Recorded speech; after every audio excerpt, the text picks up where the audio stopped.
Dengarkan detik-detik hari wafat Siti Khadijah. Orang yang cuman ada Rasulullah di hatinya.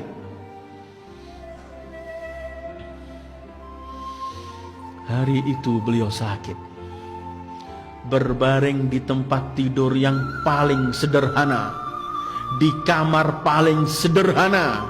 Tapi kamar itu dan rumah itu adalah tempat naik turunnya para malaikat. Khadijah sudah enggak memiliki lagi kekayaannya semua itu. Dia sudah hanya tinggal di tempat yang amat sederhana. Di kamar sederhana ada Khadijah, ada Rasulullah, ada Zahra yang masih 5 tahun umurnya, salamullahi alaiha. Sunyi, tidak ada satu kalimat pun terungkap di kamar itu. Semua cuman pandang memandang. Khadijah mengeluarkan suara lebih keras, menangis beliau. Kemudian melihat Rasul, sekali melihat putrinya Zahra. Memegang Zahra, kemudian memeluk, menangisi Zahra. Memandang Rasul, kemudian sunyi tanpa suara, beliau pecahkan suara pertama. Khadijah berkata, "Ya Rasulullah, aku mungkin di akhir-akhir hayatku, wahai kekasih Allah. Aku sangat yakin aku sebagai istrimu, aku belum berbakti sepenuhnya kepadamu. Mohon maafkan semua kekuranganku ya Rasulullah." Rasulullah mendengar suara ini, beliau teriak, "Hasyaki, hasyak, tidak wahai Khadijah. Kamu yang menghabiskan hartamu untuk perjuanganku. Kamu orang yang paling dekat kepadaku, setiap sekian orang kerabatku lari. Kamu yang paling berjuang Khadijah, jangan kamu katakan begitu." Khadijah memeluk lagi Fatimah.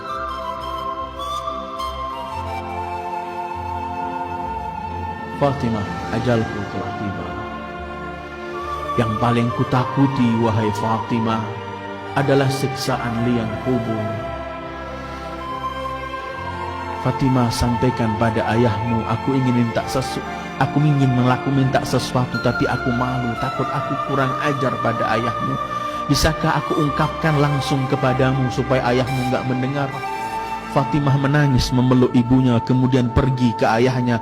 "Ayahku, ibuku ingin mengungkapkan sesuatu tapi tidak mampu di hadapanmu." Kata Rasulullah, "Biar ia sampaikan kepadamu, aku tunggu di luar pintu." Sayyidil Wujud keluar depan pintu sallallahu alaihi wasallam. Fatimah dipeluk erat oleh Khadijah. "Putriku Fatimah, aku takut. Inilah akhir hidupku di dunia yang fana. Aku sangat takut dengan liang kubur. Hei putriku, aku ingin minta serban ayahmu yang biasa dipakai untuk menerima wahyu agar menjadi kafanku. Tapi aku tidak berani, mohon, aku takut kurang ajar depan Rasulullah." Fatimah memeluk ibunya, kemudian keluar Khadijah yang menghabiskan seluruh hartanya untuk Rasulullah, menganggap belum berbuat sesuatu untuk Rasulullah dan mau minta serban saja kepada Rasulullah. Dia takut. Bukan artinya takut karena Rasul membentak, karena Rasul begitu, tidak. Fatimah keluar menyampaikan kepada ayahnya. Ayahnya kemudian datang, melepas serbannya, kemudian berkata, "Berkabar gembiralah engkau Khadijah. Berkali-kali Jibril menyampaikan salam Allah untukmu dan telah mempersiapkan istanamu di surga." Dalam riwayat bahkan saat itu Jibril datang dengan kafan, dengan 5 kafan yang pernah saya sampaikan ketika kita membicarakan Imam Husain. Salah satu kafan itu untuk Khadijah. Kemudian Jibril berkata, "Sampaikan salam dari Allah kepada Khadijah, biar ia kembali kepada Allah dengan kafan dari Allah," dan kemudian diberi kafan serban Rasulullah sallallahu alaihi wasallam. Asma binti Umais datang, melihat Siti Khadijah menangis. Beliau berkata, "Istri Rasul, kenapa engkau menangis? Bukankah engkau istri Rasul? Pasti kedudukanmu tinggi di sisi Allah, pasti surga menantimu." Kata Khadijah, "Aku yakin, tapi aku melihat anak gadis ini masih kecil wahai Asma. Asma, wanita Gadis itu ketika dikawinkan, di hari pertamanya dia nggak mampu melakukan sesuatu di rumah suaminya. Dia memerlukan pendamping ibunya untuk menyampaikan sesuatu kepadanya. Aduhai, kesiannya Zahra di hari perkawinannya sudah tidak lagi menyaksikan aku.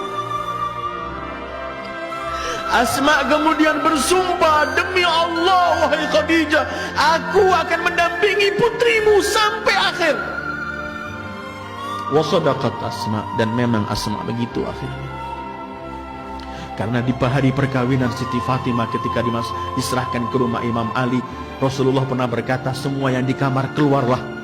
Rasulullah kemudian memegang tangan Imam Ali dan Fatimah, kemudian menyampaikan doa. Ketika Rasul menoleh, Rasul di pojok melihat ada baju hitam, ada seseorang. Rasul teriak, siapakah engkau? Bukankah telah kuperintahkan semua harus keluar?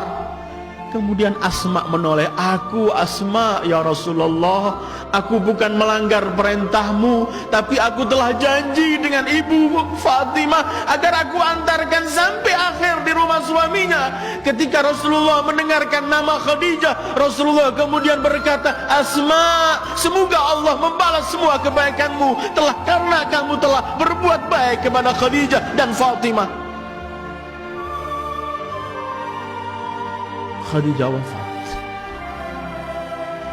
Siti Sayyidah Fatimah mengelilingi jenazah Khadijah, kemudian memegang Rasul seraya berkata, Abata, aina ummi, aina ummi, di mana kelak ibuku?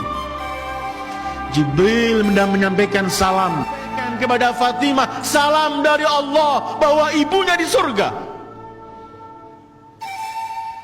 Ini orang-orang yang sekeliling Rasulullah ayyuhal ikhwah. Ini orang-orang yang dipilih oleh Allah untuk hatinya ada Rasulullah.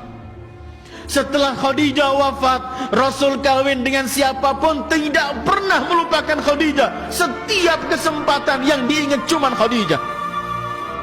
Dalam Bukhari pernah meriwayatkan, Aisyah pernah berkata, aku tidak pernah cemburu dengan istri Rasul seperti cemburuku dengan Khadijah, padahal aku tidak pernah melihatnya karena ia telah wafat jauh sebelum Rasul mengawini aku. Tapi karena apa? Karena seringnya aku mendengar Rasul memuji Khadijah.